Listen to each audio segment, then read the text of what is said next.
Assalamualaikum warahmatullahi wabarakatuh. Om Swastiastu, Namo Buddhaya, salam kebajikan dan salam sejahtera bagi kita semua. Let me introduce myself go first. My name is Rizka Aprilia Putri with NIM 418240097. I'm from class IKA 3. This video was made to complete the midterm exam assignment in the Sociology of Communication course. Thanks to the Honorable Ms. Yasundari SIKOM MIKOM as the lecturer in the Sociology of Communication course. Sebelum memasuki teori organisasi, saya akan membahas dulu apa itu organisasi. Organisasi adalah suatu kesatuan atau susunan yang terdiri dari dua orang atau lebih yang bekerja sama untuk mencapai tujuan yang telah disepakati bersama.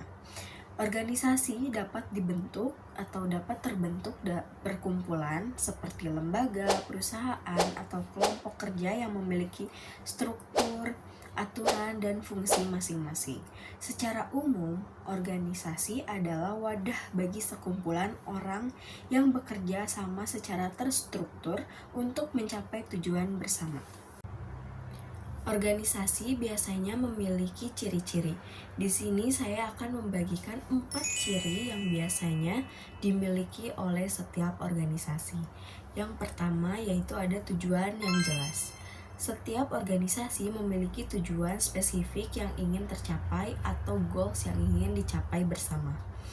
Yang kedua yaitu ada pembagian kerja. Setiap anggota memiliki tugas dan tanggung jawabnya masing-masing untuk mencapai tujuan bersama.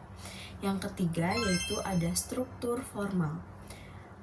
Yaitu setiap organisasi memiliki struktur organisasi yang mengatur hubungan antara anggota dan proses pengambilan keputusan.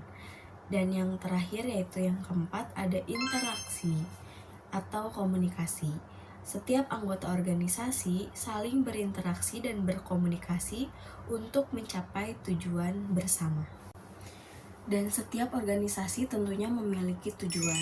Tujuan organisasi bisa bervariasi, mulai dari tujuan sosial seperti membantu masyarakat, hingga tujuan ekonomi seperti menghasilkan keuntungan bagi masyarakat maupun orang di sekitarnya. Struktur organisasi adalah sistem yang mengatur bagaimana suatu organisasi dikelola dengan tujuan mencapai tujuan bersama. Ini melibatkan pengaturan tugas, penanggung jawab, dan hubungan antara bagian-bagian dalam organisasi.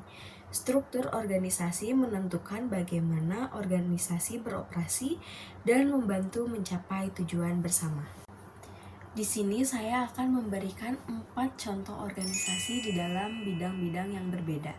Yang pertama ada organisasi di bidang kemasyarakatan. Biasanya di sini itu ada seperti ibu-ibu PKK, RT dan RW, Dewan Kemasyarakatan, organisasi keagamaan, kelompok gotong royong, dan organisasi olahraga atau organisasi lainnya yang menyangkut kemasyarakatan. Yang kedua ada organisasi di bidang pendidikan, seperti misalnya di sekolah ada anggota OSIS, di universitas ada anggota HIMA ataupun Badan Eksekutif Mahasiswa, dan lembaga pendidikan lainnya. Yang ketiga ada organisasi bisnis, seperti di perusahaan swasta, dan lembaga keuangan.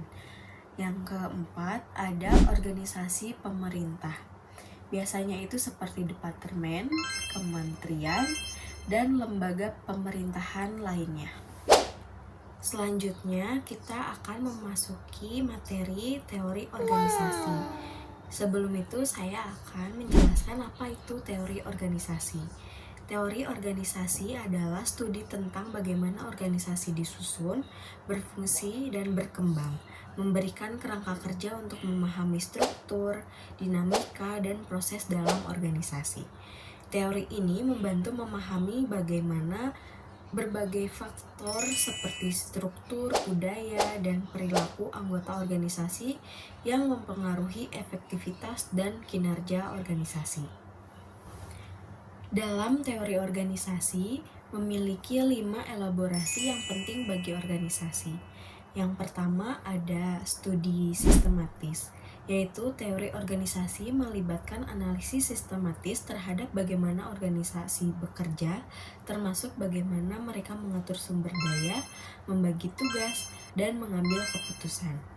Yang kedua ada kerangka kerja, yaitu teori ini menyediakan kerangka kerja untuk memahami berbagai aspek organisasi seperti struktur hierarki, saluran komunikasi, dan budaya organisasi. Yang ketiga ada pemahaman dinamika. Teori organisasi membantu memahami bagaimana organisasi beradaptasi dengan perubahan lingkungan, bagaimana konflik yang timbul, dan bagaimana inovasi terjadi. Yang keempat, ada pengaruh terhadap efektivitas. Teori organisasi menjelaskan bagaimana struktur, budaya, dan perilaku anggota organisasi berdampak pada kinerja, efektivitas, dan keberhasilan organisasi secara menyeluruh. Yang terakhir, ada pentingnya bagi bisnis. Teori organisasi sangat penting bagi bisnis karena membantu manajer dalam mengambil keputusan, perencanaan, dan implementasi strategi yang efektif. Terdapat 4 contoh pada teori organisasi. Yang pertama ada teori organisasi klasik, yang dimana teori ini menekankan pada struktur formal, hierarki, dan spesialisasi tugas.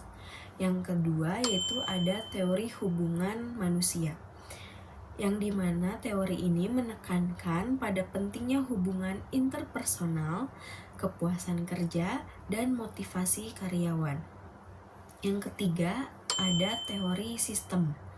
Teori ini menjelaskan bahwa teori organisasi memandang organisasi sebagai sistem yang saling terkait dengan lingkungan eksternal dan menekankan pada interaksi dan adaptasi. Dan yang terakhir, yaitu ada teori kontingensi. Teori ini menekankan pada pentingnya menyesuaikan struktur dan praktik organisasi dengan situasi dan lingkungan yang spesifik. Menurut teori Carl Weick, organisasi dibentuk melalui kegiatan komunikasi yang berkelanjutan, sehingga lebih tepat untuk berbicara tentang pengorganisasian daripada organisasi. Karena interaksi sehari-hari menciptakan organisasi dan perilaku saling terkait, di mana pengorganisasian berfungsi sebagai proses pembuatan makna yang mengurangi ketidakjelasan informasi dan ketidakpastian yang ada dalam lingkungan. Singkatnya, teori organisasi menyediakan alat untuk memahami dan mengelola organisasi secara lebih efektif, membantu dalam pengambilan keputusan, perencanaan, dan pengembangan strategi yang lebih baik. That's all the material I can convey. More or less, I apologize and thank you for watching this video until the end. My final words are, wassalamualaikum warahmatullahi wabarakatuh.